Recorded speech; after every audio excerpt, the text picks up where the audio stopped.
एक छत्र राज, bipolar politics, दो कोणीय हैं, इस बार त्रिकोणीय है। अलग क्या दिख रहा है आपको? सर देखिए, गुजरात, आपने जो संदीप जी बात कही वो बहुत सही थी, मैं सुन रहा था। आपने कहा, मैं आप कहना चाहता हूं कि जीडीपी में गुजरात टॉप 5 में हमेशा रहा, लेकिन ह्यूमन डेवलपमेंट इंडेक्स की दृष्टि से देखा जाए तो गुजरात जो है वो 17 से लेके 19-20 नंबर पे रहता है। तो आपकी वो बात बिल्कुल सही है कि ह्यूमन डेवलपमेंट इंडेक्स जो है उसमें गुजरात काफी पिछड़ा हुआ है। भले वो ह्यूमन डेवलपमेंट, अरे भले वो जीडीपी में नंबर 1, नंबर 2, नंबर 3 पोजीशन पे रहता हो। So it is also, IIM के एक एक्सपर्ट की ओपिनियन थी कि it is a classic case of chronic capitalism where few industrialist and few individuals जो है 10% people are controlling the resource of 90% people. ये एक मॉडल की बात है। दूसरा जो आपने कहा, सरदार पटेल इसलिए याद आते हैं, खास करके गुजरात में ही याद आते हैं, बिहार के चुनाव में, उत्तर प्रदेश के चुनाव में, या दक्षिणायन जब बीजेपी करता है तो सरदार पटेल की बात नहीं करते हैं। लेकिन गुजरात में एक तो पाटीदार पॉलिटिक्स है, जो पूरे घर के बदल डालने की जो बात थी सर, आपको बिल्कुल 1 साल पहले जब पूरा घर के बदल डालने की बात हुई थी तो क्यों हुई थी? क्योंकि तब नरेश पटेल जो थे, जो पाटीदारों के बहुत बड़े सौराष्ट्र के नेता थे, वो कांग्रेस पार्टी से और आम आदमी पार्टी से नेगोशिएशन कर रहे थे। और उनका ये कहना था, जो सोर्सेस कह रहे हैं कि अगर उनको चीफ मिनिस्टर का चेहरा बनाया जाता है तो वो आम आदमी पार्टी या कांग्रेस में जा सकते हैं। तब भारतीय जनता पार्टी को लगा कि कोरोना की वजह से, कोरोना का हैंडलिंग जो हुआ था उसकी वजह से, मिस हैंडलिंग की वजह से भारतीय जनता पार्टी की इमेज गुजरात में काफी खराब थी। और आपको याद होगा कि सुप्रीम कोर्ट ने इस इश्यू के ऊपर फटकार भी लगाई थी।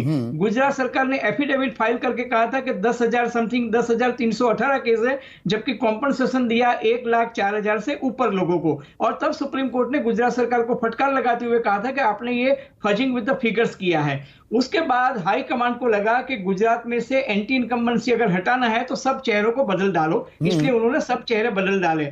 1 महीने पहले उन्होंने बीजेपी के 2 सीनियर मिनिस्टर, एक रेवेन्यू मिनिस्टर और दूसरा रोड एंड बिल्डिंग मिनिस्टर, उनके खाते भी बदल डाले और ऑल ऑफ अ सडन बदल डाले। और कोई वजह नहीं दी कि उनके खाते क्यों बदल डाले। पॉइंट यह है कि पिछले 10 दिन से गुजरात के मुख्यमंत्री जो है वो ओबीसी वोट बैंक को अपने साथ करने के लिए रोज 1-1 हजार लोगों के साथ एक स्नेह मिलन भोजन समारोह भी कर रहे हैं। और आने वाले दिनों में ओबीसी पॉलिटिक्स भी आएगी, जिसमें कांग्रेस वर्सेस बीजेपी आएगा। और दूसरा मैं आपको बता दूं कि मेधा पाटकर भी आएगी, क्योंकि प्रधानमंत्री जब कच्छ में गए थे तो उन्होंने कहा कि ये नर्मदा प्रोजेक्ट जो किया उसमें, बोले जो हवन में विघ्न डालने वाले थे उन लोगों को केजरीवाल की पार्टी ने टिकट दी थी। तो मेधा पाटकर का एंगल आया। उसके बाद मुख्यमंत्री भूपेंद्र भाई ने भी कहा, और कल अमित भाई जब यहां थे तो उन्होंने भी मेधा पाटकर का जिक्र किया है। इसका मतलब कि अब इस चुनाव में सरदार पटेल के बाद पाटीदार पॉलिटिक्स भी आएगा, ओबीसी पॉलिटिक्स भी आएगा। आप लिख के रखिए सर कि अगले 10 से 15 दिन में पंचायत और पालिका के चुनाव में 27% या उससे ज्यादा रिजर्वेशन जो है वो ओबीसी को दिया जाएगा, क्योंकि ये ओबीसी वोट बैंक को अपने पास लाने की बात है।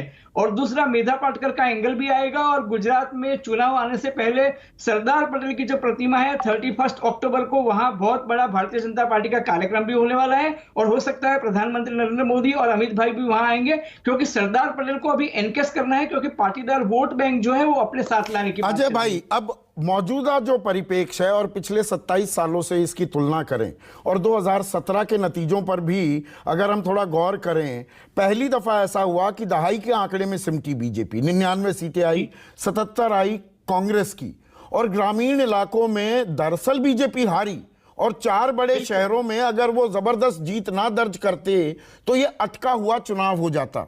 आज की परिस्थिति में और आम आदमी पार्टी की एंट्री, जहां उसका जो वोटर बेस पहले बनता है वो शहरी इलाकों में बनता है, तो समीकरण क्या बन रहे हैं अभी? देखो सर, एंटी एस्टेब्लिशमेंट फीलिंग है, इसको कोई नकार नहीं कर सकता, क्योंकि 27 साल से आप सत्ता में हो। लेकिन भारतीय जनता पार्टी का अगर मैं शॉर्ट एनालिसिस करूं तो उनके पास संगठन की ताकत बहुत अच्छी है। उनके पास नरेंद्र मोदी, अमित भाई जैसे नेता है जो गुजरात से जुड़े हुए हैं। प्रॉब्लम यह है कि संगठन में पेज मैनेजमेंट, बूथ मैनेजमेंट है, लेकिन एंटी इनकम्बेंसी है। और उसका भरपूर फायदा आज देखो, गांधीनगर में रोज एक नया आंदोलन शुरू हो जाता है, चाहे वो सरकारी कर्मचारियों को हो, पुलिस का पे ग्रेड आंदोलन हो। और जब भी केजरीवाल आते हैं वो एक प्रॉमिस देके जाते हैं कि हम पुलिस को पे ग्रेड दे देंगे। गुजरात सरकार बेचारी जो है वो पे ग्रेड देने की जगह मतलब उनके भत्ते बढ़ाने की बात करते हैं। तो नए नए सगुफे जो है केजरीवाल जी छोड़ के जाते हैं, उसको इंपैक्ट भी आ रहा है, मैं उसका मना नहीं कर रहा हूं। शहरी इलाकों में आ रहा है या ग्रामीण इलाके में भी आम आदमी पार्टी की कुछ गूंज है? या ग्रामीण इलाकों में अभी कांग्रेस मजबूत है? नहीं संदीप जी, मैं ये इसी बात पे आ रहा था, लेकिन केजरीवाल और आम आदमी पार्टी के लोग जो हैं वो गांव में लड़ाई करने के लिए जा रहे हैं, वो सौराष्ट्र में जा रहे हैं, वो नॉर्थ गुजरात में जा रहे हैं, वो बीजेपी को हेड ऑन लेने के लिए अहमदाबाद, बड़ौदा, सूरत, राजकोट, भुज, भावनगर, जामनगर इस एरिया में नहीं जा रहे हैं। वो जहां कांग्रेस स्ट्रांग है उसी एरिया में जा रहे हैं और एंटी इनकम का फायदा लेने की कोशिश कर रहे हैं। लेकिन इस प्रोसेस में जो त्रिकोणीय जंग होगा, मुझे लगता है उसमें भारतीय जनता पार्टी को फायदा ज्यादा होगा, क्योंकि इसका एग्जाम्पल हमने गांधीनगर में देखा है कि गांधीनगर में आम आदमी पार्टी पहली बार एंट्री हुई, 22% उसको वोट मिले, बहुत अच्छी बात है। किसी पार्टी को एंट्री के साथ 22% वोट मिलना अच्छी बात है। कांग्रेस को 27 के आसपास मिले, लेकिन भारतीय जनता पार्टी जो है वो 40% अपना वोट कंसोलिडेट करके 44 में से 40 सीट जीत गई। अगर त्रिकोणीय जंग नहीं होता तो भारतीय जनता पार्टी को इतनी सफलता नहीं मिलती, बल्कि कांग्रेस पार्टी वो चुनाव जीत सकती थी। बहुत अहम बात कही आपने। अब हम सब